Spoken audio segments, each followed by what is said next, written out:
মনির ভাই আর মানিক ভাই আছে আছে আছে আছে আছে আছে আছে আছে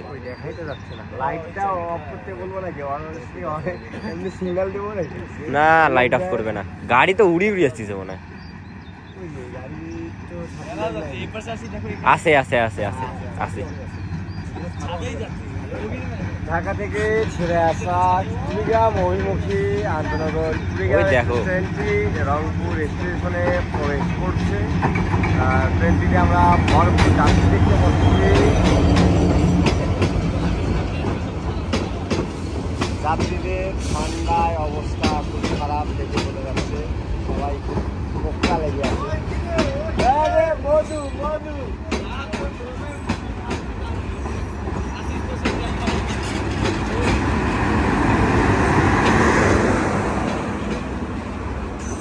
ঠান্ডা লাগছে, ঠান্ডা আর যাত্রী কোথায় দর্শক আপনারা দেখতে পাচ্ছেন ঢাকা থেকে ছেড়ে আসা মাটি কাঁপে না বডি কাঁপে আন্তনগর কুড়িগ্রাম ভরপুর যাত্রী নিয়ে রংপুর প্রবেশ করছে। আমরা ট্রেন পরিচালক হিসেবে কে রয়েছেন আমরা একটু দেখার চেষ্টা করবো।